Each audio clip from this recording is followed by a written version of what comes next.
Hello and welcome to my video for the Operation Market Harborough 2025, which we attended this Saturday.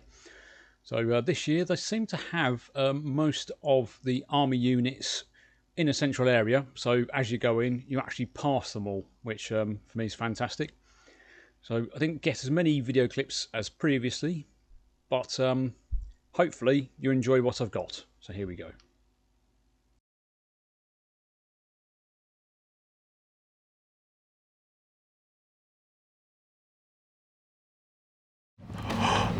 They've moved him inside the actual camp this time. No. His van's not bad. We'll have to.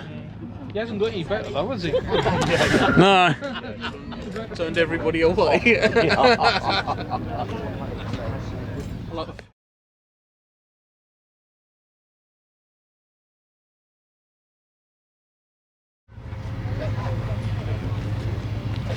That's why I went in here.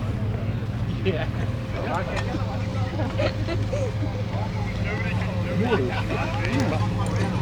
No, it's all buried over there.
Yeah, because that's their vehicle.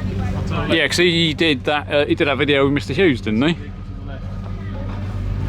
Yeah, that's Adams. Yeah. Oh, Hang on, look. that's the cat with the big shovel.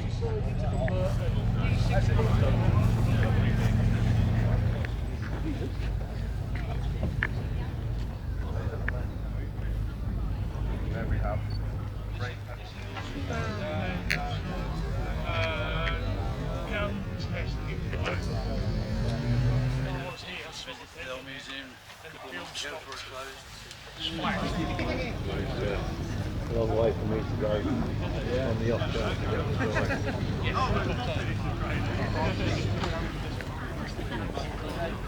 Yeah, above. I noticed in your last video that you didn't have the stuff that you put really high up. Did they come out alright? Oh, I could do with replacing that flag.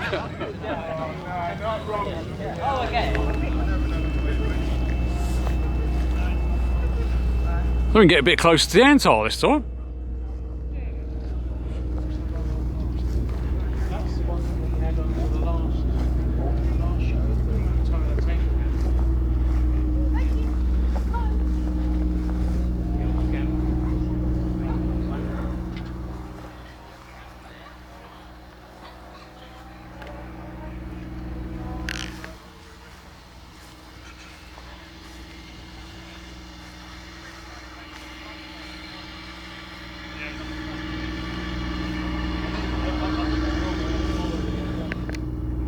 I've got a look for scale.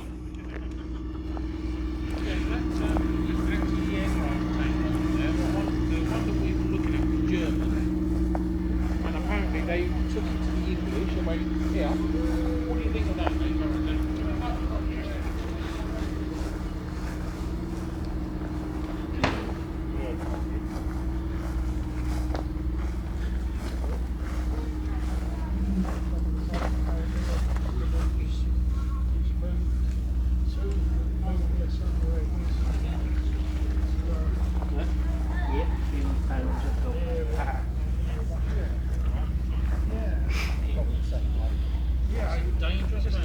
fascinating listening to them talking about winches and when to double up.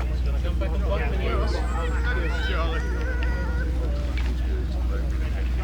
So is this Mr. Hughes as well? I think so. Might be. Don't know. Wasn't this the wrong one they had problems getting up the road? Actually, yeah, it is because they Oh yeah, it was, yeah. they haven't got cover on that. Because they had to sit on the gas tank and actually before the next KGB, he's going to be like a cornered lion. And there's only one way out.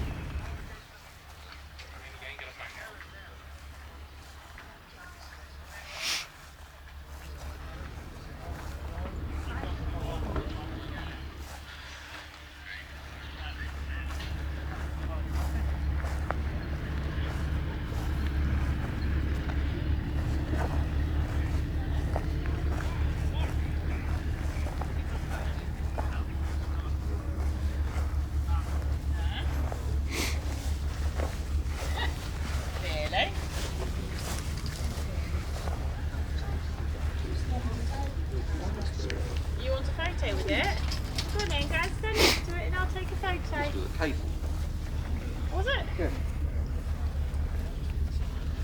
Cheers!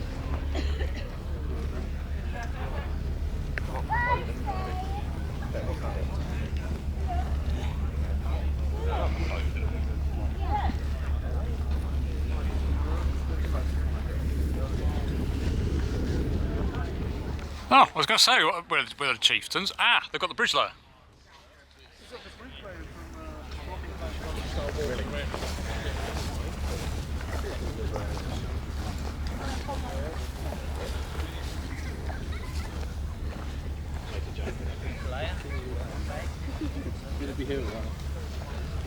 Okay, the one with the Fury, no, that one.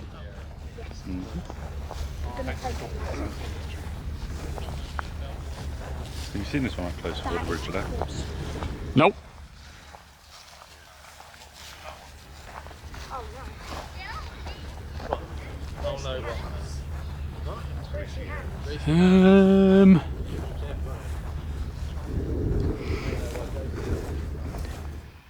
Dear, that mirror could do with a bit of work on it.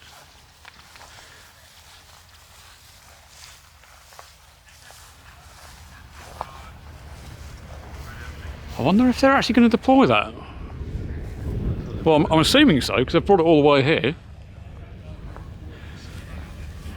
Oh yeah, and everyone moans that the that tip. Oh, wait a minute, that's been put to the side slightly. That's got to be because everyone moans that it's damaging the tip. Yeah. Well, you can't really damage the tip; it's already out of commission. Oh, sorry.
I wonder if this event is sponsored by anyone.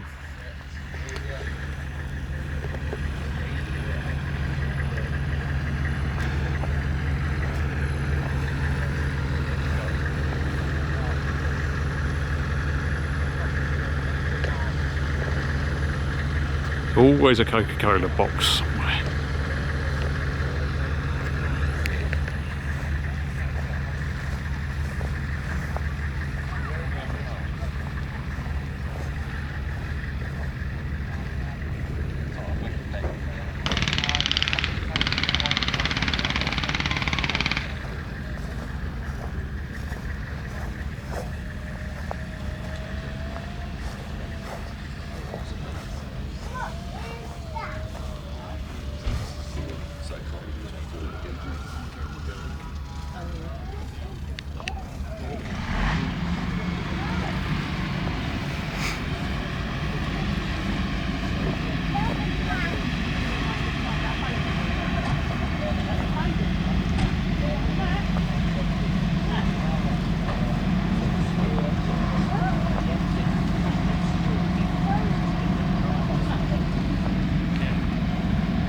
Loading running.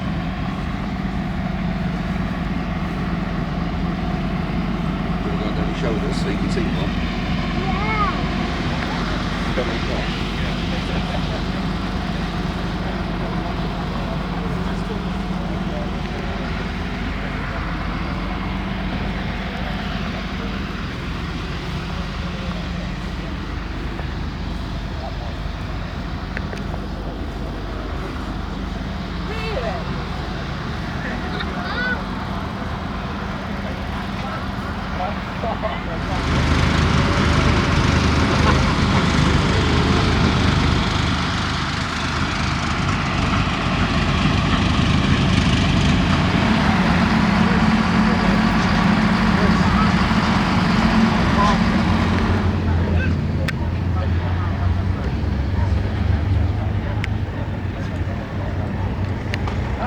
Should we have a Steve for scale? We'll have a Steve for scale.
Where's the driver?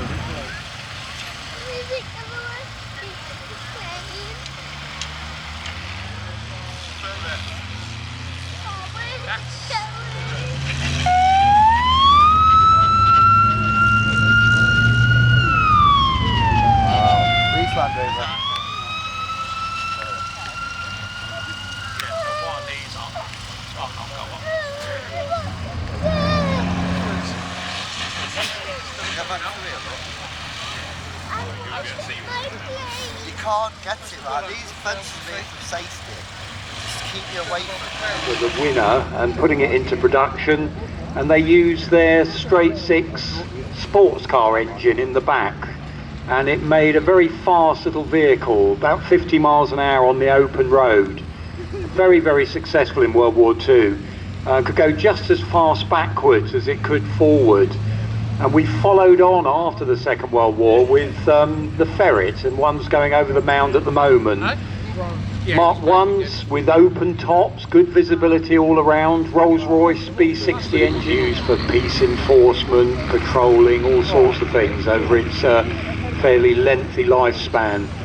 The Jordanian army only fairly recently tried to put some diesel engines in some Ferrets they still had to try and keep them in service.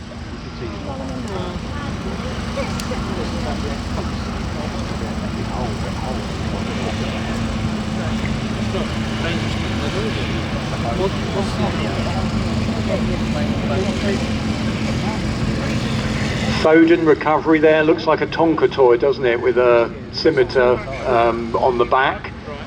Again showing that 8-wheel drive, fantastic articulation of each wheel as well, which means it can get to places to recover vehicles.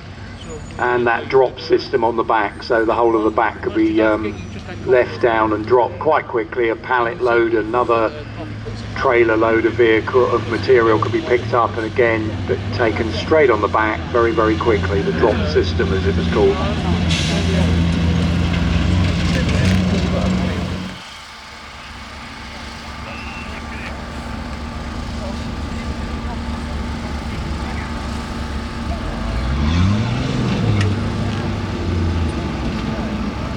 So the red kite was the actual bird that the German Albatross plane was copied from in the First World War. So there we are, there's the significance for you.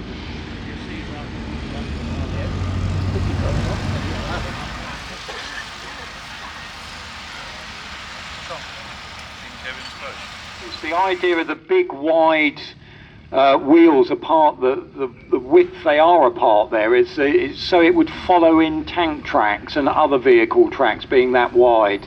So again, the idea about if something's gone ahead of you, you don't necessarily deviate from the route. Number one, in other words, it means that it's probably safe to drive over, no mines, etc. But one of the reasons the Humvee was that wide, ridiculously thirsty vehicle, even the Americans, who were very well supplied with fuel, were starting to realise that you know, the logistic burden of very 1 inch armour plate on the front that would stop bullets, etc. So you're reasonably safe in there. The early ones had a metal roof, later ones they took that off, just a canvas roof to keep the rain.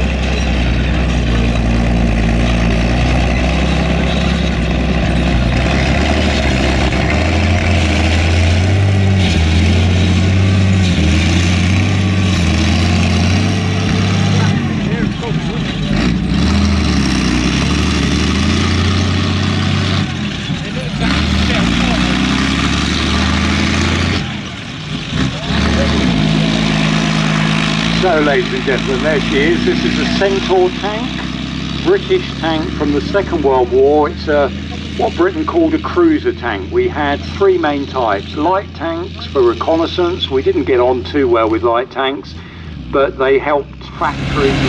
Now, when they designed the tanks, they had the issue. One of the things that powers the tank around, obviously, is the engine.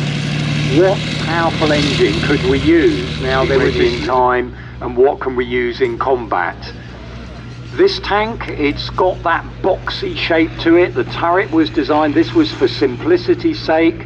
There's an inner turret and an outer turret layer, the thicker armour on the outside together, flat front instead of a nice sloped armoured glacé plate at the front there. That was so it could fit the Chieftain machine gun that needed a 90-degree angle.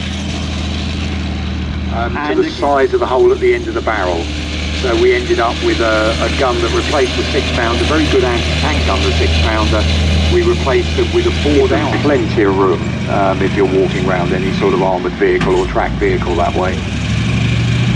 Now, another really important Second World War bit of kit coming on now. Britain is desperate for tanks in 1940, 1941, 42. We are trying to defend our island with our air force, get back at Germany, as I mentioned, with bombers. Tank production in Britain goes on the back burner. So there goes the Grant past us now. They put the 75mm gun in the hull. They're copying the French there from the Char-B tank. They're copying Britain with the Churchill tank with its howitzer in the hull. A smaller 37mm gun in the turret, and they only make 6,000 of these, which sounds a lot, but it's that interim model. Britain pays for the first big American tank factory. We run out of money just as Roosevelt gets the Lend-Lease Act in, so then we're basically buying on tick. Or service towards the end of the war. Some went to Australia that didn't actually see action there. So very important tank from our point of view, helped save our bacon early in the war and gave us firepower and reliability. Now, another American Second World War vehicle driving around. This is the M24 Chaffee. Some of you may remember it from the war movies, things like Bridget Ray Morgan, etc. Saw action at the end of 1944, sees some action in the Battle of the Bulge. It's a replacement for an earlier American light tank, the M3 Stuart tank. That tank had got the 37mm gun we can see on the top of the turret on the Grant. Quickly realised it didn't have enough armour penetration to get through the thicker armour that was appearing on German tanks. So they ended up looking in 1942, a request goes out, we need a better armoured light tank with armour. Angling armour basically means that there's a horizontal round fired at you has got more metal to go through. That's the idea behind it. Cadillac engine in the back to give it some speed, and again with a tank like this, if you are using it for reconnaissance, speed is your reconnaissance by force, and then get out of trouble and make yourself nice and mobile that way. 50 caliber machine gun put on the top like many American vehicles at the time. Half-inch size bullet will go through an engine block quite happily that way, so quite a powerful bit of kit there. Now the next vehicle going past the crowd line at the moment, this is something called the M36 Jackson. It was an American idea to have tanks that were coming, have those as vehicles that are going to be the ones to exploit gaps in the enemy front line. Should your enemy attack you with a tank, you use tank destroyers to try and knock them out. So first of all there was half tracks with anti-tank guns on the top, rush them to where the enemy might be trying to break through. This is a newer version, the M36, same sort of hull, different turret with a different gun on, 90mm gun, but even this one's had a different history as well.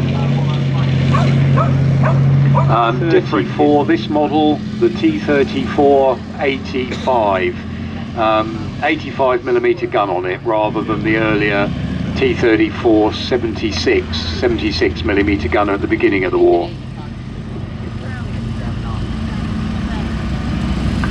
Now the T34, famous tank obviously throughout the Second World War, probably about 70,000 of them made, enormous numbers.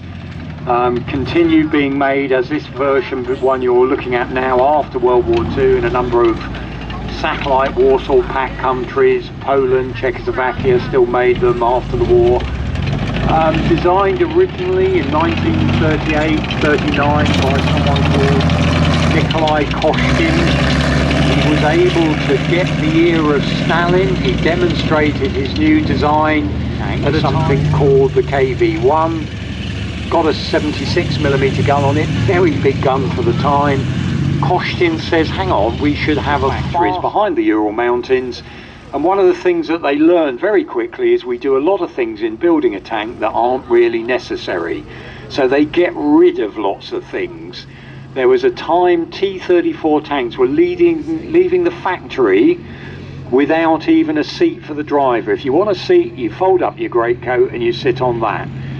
So they simplify the design so they can make many more of them. We think they look crude, they're rather crudely welded together. There's wartime versions of them. You can see where it looked like someone's just used a hacksaw to cut the side of the armour on it. Very, very simple, very crude, but it meant they could make them in quantity. And basically in the end you've got a design there that if they make enough of them they will swamp the enemy. And the Russians look at that tank like we would a hand grenade. If you need 6 of them to get to a certain position in the basically what the Americans would call a quarter tonner, it was a load it could carry. Very simple design. It could be placed on its side so that you could work underneath it.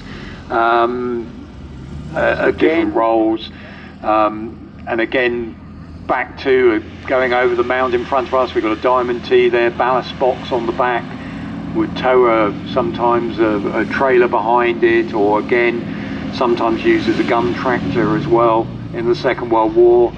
We got part of the Dodge Americans. They started out just doing the Dodge brothers in Detroit. 1900 they made parts for other companies like the Ford Motor Company. 1914 they make their own car for the first time, and in the First World War they start making trucks for the American military. Beginning of World War II, they start making trucks again for the American military, but based on civilian models they had in service, or that they had made it in the factory. Chrysler engine, flathead engine in it across there, 80% commonality of parts across the whole range.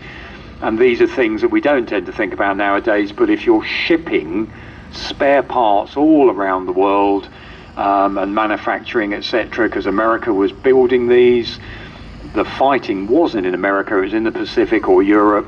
Having common parts rather than an enormous logistic list all the time was really, really important. So what else we got going around? We've got Jeeps there, we've got Long Wheelbase magazine. The guide imported 500 Jeeps, and they were £500 each if you wanted to buy one. Now, sadly, they're an awful lot more money, mainly because they're a four-wheel drive vehicle, but it costs too much money. And so ultimately, when the Land Rover came along, that hadn't really been designed for the military in any way. The Land Rover, the first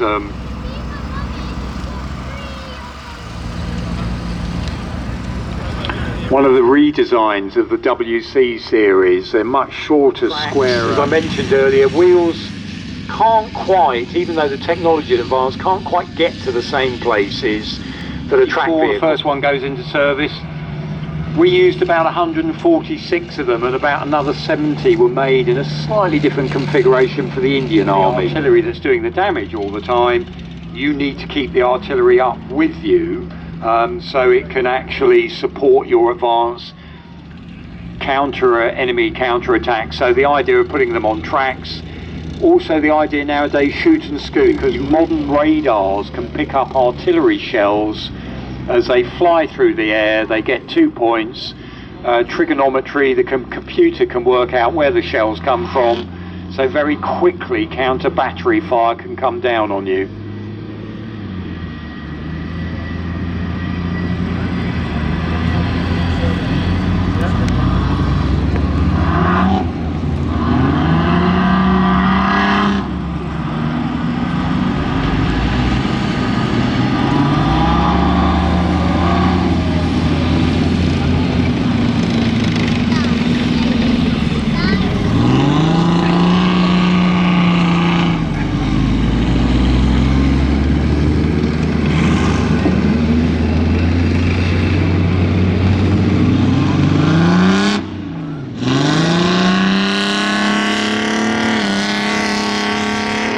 Other vehicles driving around is a small armoured personnel carrier, pretty unfamiliar to most of us in Britain. It's something that was made in Austria. The Germans and the Austrians after World War II, they looked at relatively low armoured personnel carriers, put some infantry in the back, keep up with the tanks. You're always going to need infantry with you as what they call dismounts. And this particular version was made in Austria. It's driving past the front of the crowd line now. It's called the 4K, Sora 4K. Started development back in the 50s. Only recently came out of service. They were used, you can see the hatches in the rear there. That's where the infantry would be carried. This particular one's got a 20mm or a lighter machine gun put on. Some carried mortars in the back. So again, they were used, they had firepower, suppressing firepower, whilst the infantry that jumped over the top, those hatches to go in. So a bit of a rarity, that one. Not many of those around still. The Austrians only just replaced them with another vehicle called Ascod for their...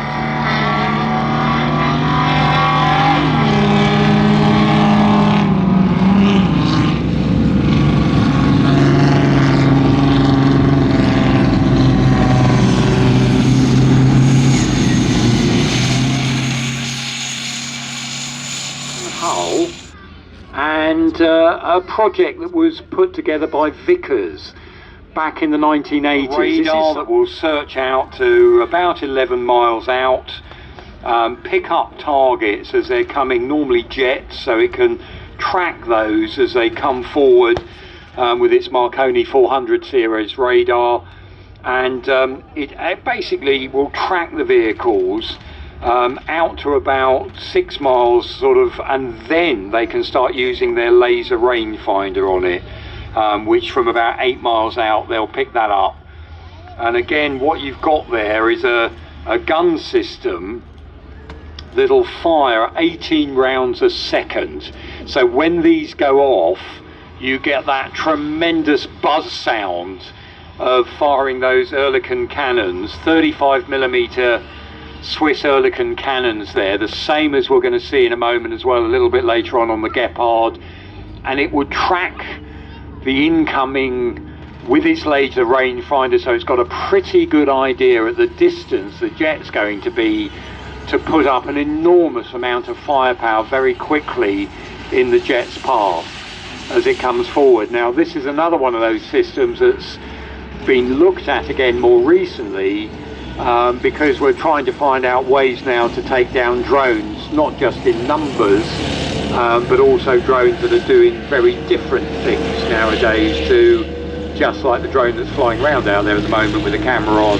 We've got larger drones, we've got different types of targets that together to a point, and that's where the gun comes out.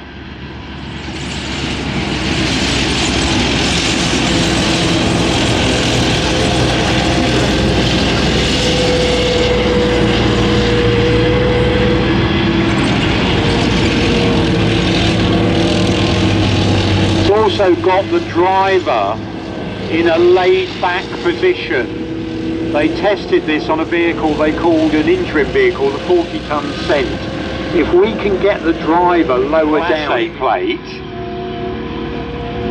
and very thick armour on the front,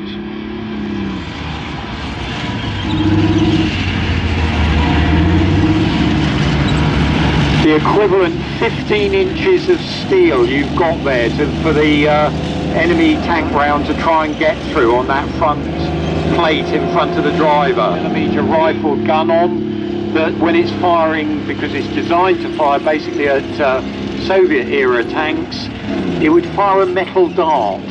A long thin metal rod would be fired in a cylinder at the enemy tank. The cylinder falls away, bag of explosive has blown it out the end of the barrel, spins that dart, you're a goner.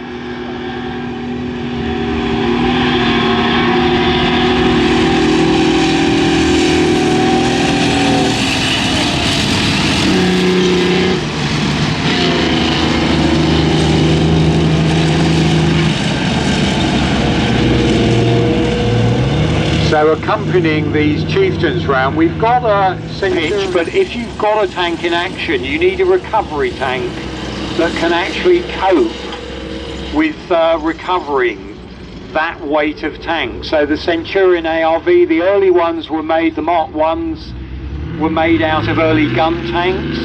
This is a Mark 2, big ground anchor on the back, it's got a winch on it.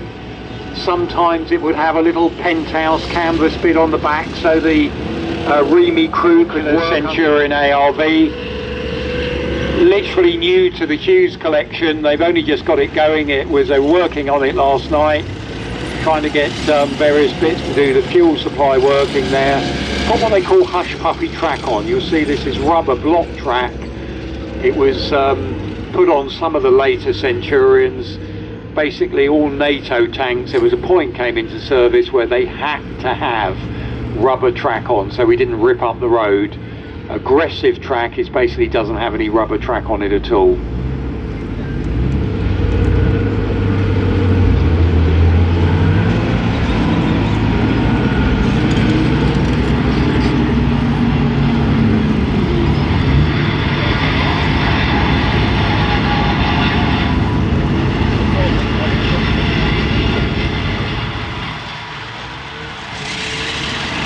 So the Chieftain driving past most of the crowd at the moment, you'll see it's got an eye painted on the turret.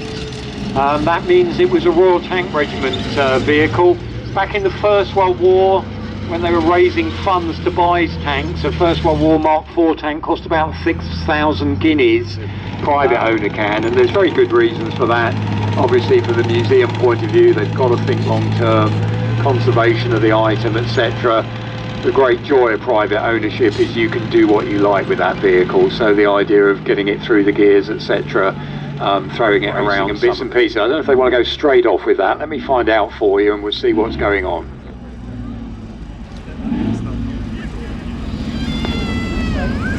a drag race in a moment, and it's basically who can get through the gears the fastest across the field. And one of the keys about speed is gear change, and that's where the experience of the driver, not just the engine, comes into play.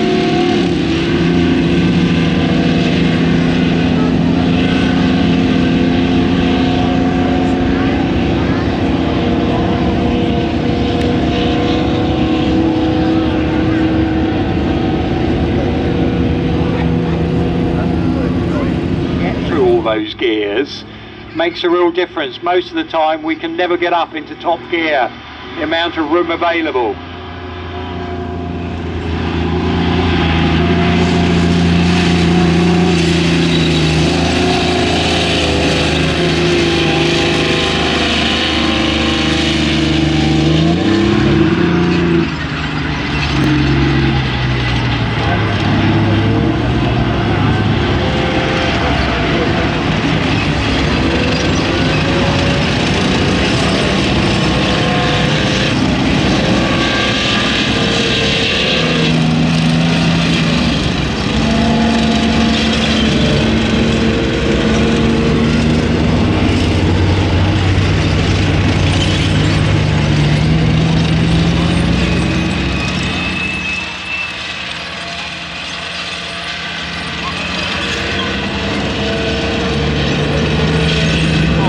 In anger in British Army service. We sold them into the Middle East into different versions. They were used in the Iran-Iraq war, but again, same thing, Cold War never became a hot war. That did not mean it was an unsuccessful tank. It sat there out of Germans. The Germans made the Leopard 1 tank.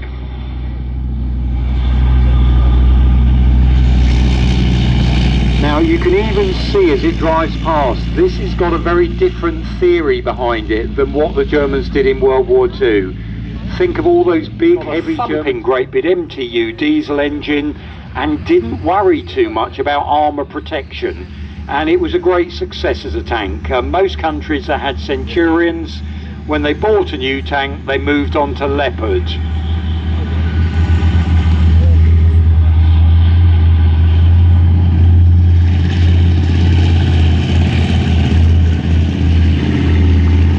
Ahead of the Leopard is another variant based on the same chassis. This is called Gepard, which again can go around the place. Gepards were taken out of service by the German army, the Dutch, some years ago. Fortunately, they weren't actually disposed of. They were put into store, which meant they were available to pass on to the Ukrainian military.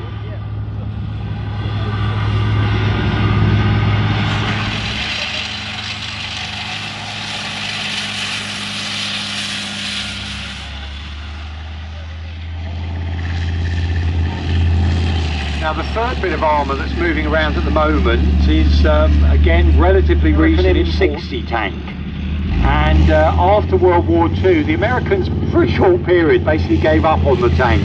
They thought strategic bombers, Air Force, nuclear tactical units were literally getting tanks off of plinths, like the M26 Pershings were taken off of gate guard plinths to it has to not be fightable anymore, hence that armour plate's been taken out the front of it.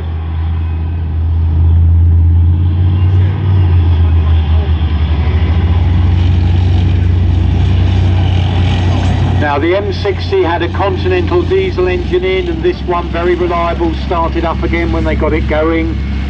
Massive cast armoured hull, massive cast armour turret forces as well. This is the one that sort of last service with the US Marines. What tends to happen, the US Army passes called the T-54 tank.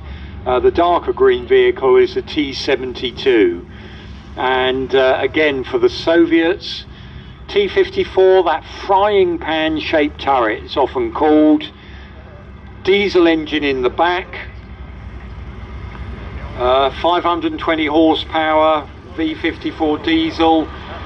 Sideways across, the Soviets wanted to keep the size of the tank as short as possible, as small as possible, around the 30-ton mark, 100mm gun, steel armour again, and extra fuel tanks on the back there for that diesel engine to see it through. Compared next to it, much later Soviet tank, the T-72, and you'll notice much lower as well. They get rid of the loader on the T-72, put an auto loader system in, a bit like the old Kodak slide projector carousel beneath the turret there, rammed in by an automatic rammer, then a bag of explosive behind it. The downside of that system, the ammunition is not particularly more sophisticated. Kits has come along, they still work, still got a gun on, and in this day and age as well.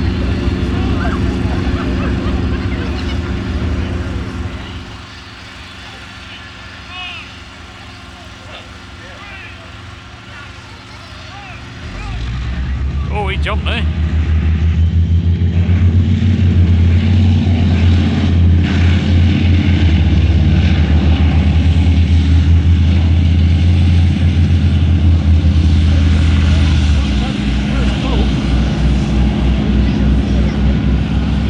Are backing into, you know, it means you're hidden from the enemy.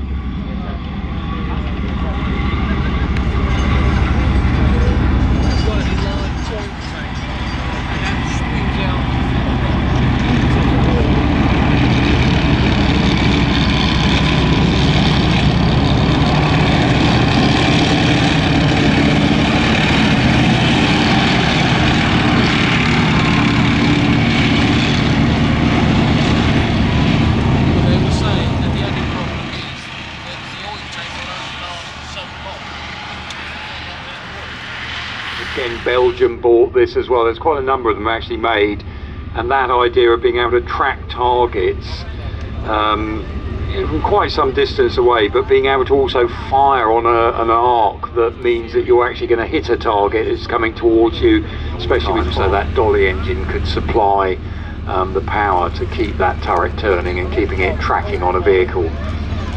That's quick.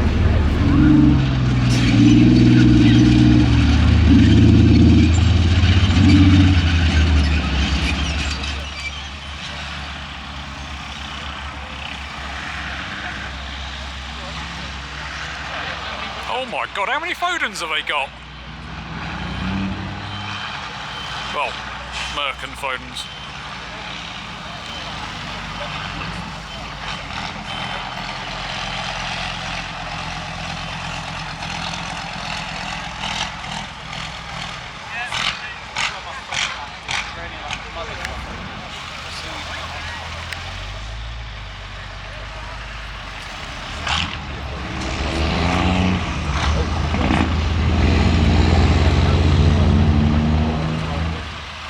So from where I am, I can make out 3 Fodens. Not sure about the last one coming on, but what they just like to do, these are, well, here we go again, boys and their toys. We've got a 55-ton Chieftain tank sitting there, and with that recovery equipment, they're just going to show you what they could do with the Echo cranes and the other bits and pieces we've got on the back of the Fodens. So keep a watch.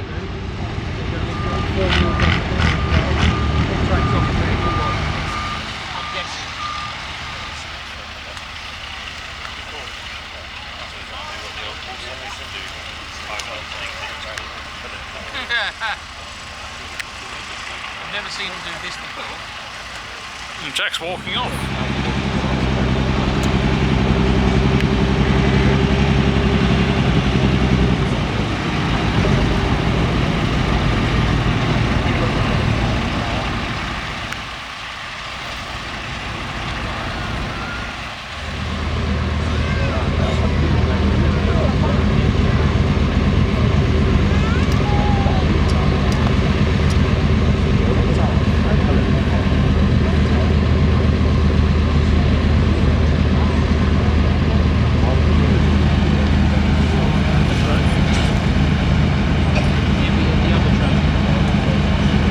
Oh, he just got him.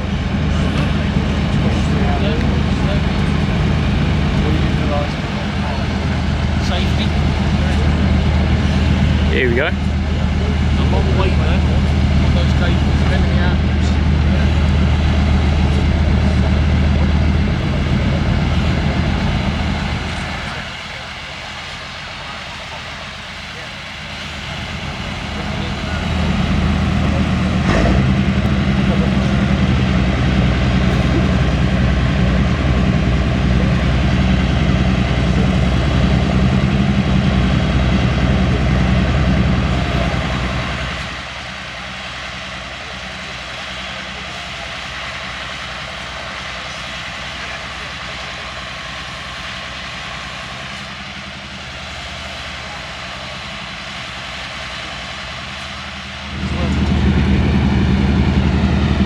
you say that, because I possibly would.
Basically extends the life of the vehicle.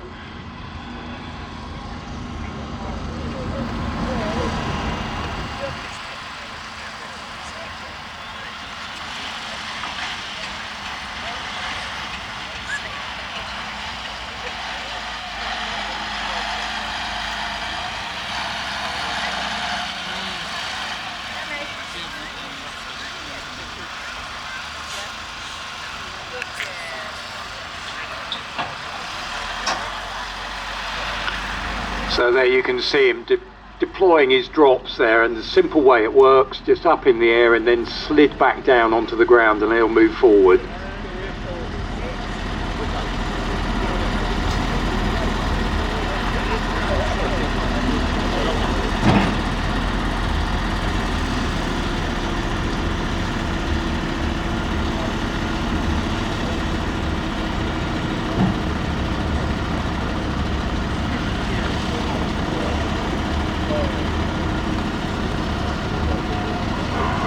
Scammel with D34 is coming out, doing 3 laps, going back in. What we'll try and do is complete.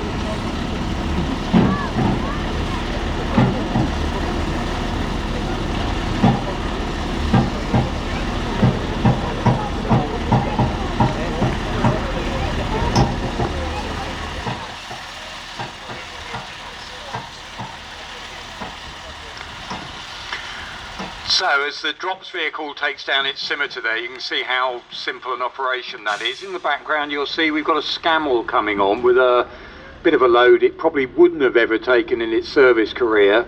A Soviet tank. We've got there another version of the T-34-85 there, obviously undergoing a restoration, not all complete, missing its well, rear engine deck, probably the rear engine by the looks of it from over here, but again they're pulled on a trailer. T-34 just over 30 tons, so again it was this, when you're looking at the weight of these different things, nice flat ground like this, not too much of a problem.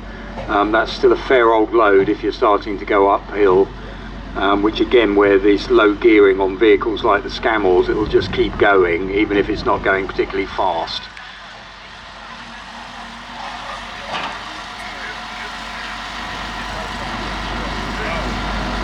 And then that's followed on by an Antar tank transporter. It's shed its load at the moment. I think we've seen its load that it arrived with going around.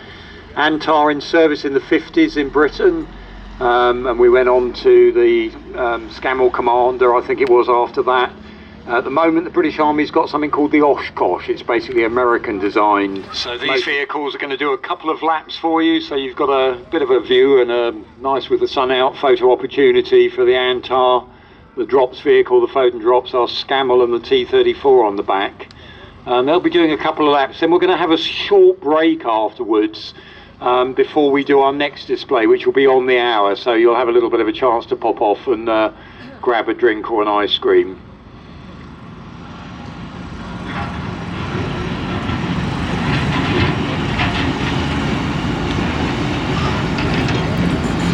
There's Scammel Pioneer going past.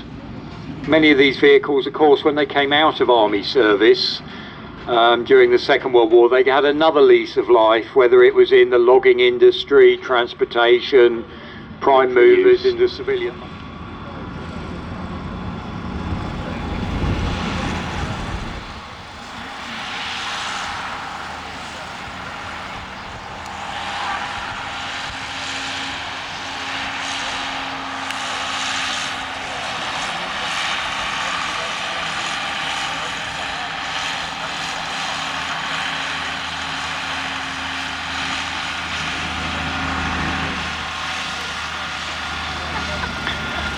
Over time, the different units that crewed these vehicles changed. So you had mechanical engineers, they were the guys trying to fix stuff. Nowadays we have the Royal Logistics Corps, which took in the Corps Transport, various other units under one wing, and they'll service some of the longer term transportation issues that the Army has. But for fixing stuff, it's still mainly REME, Royal Electrical Mechanical Engineers, and they'll be spread out, as it were, amongst the different armoured units, different military units, with things such as light aid detachments, to be able to try and fix things with that unit level, rather than everything having to go back to a bigger base repair workshop for major overhauls, etc.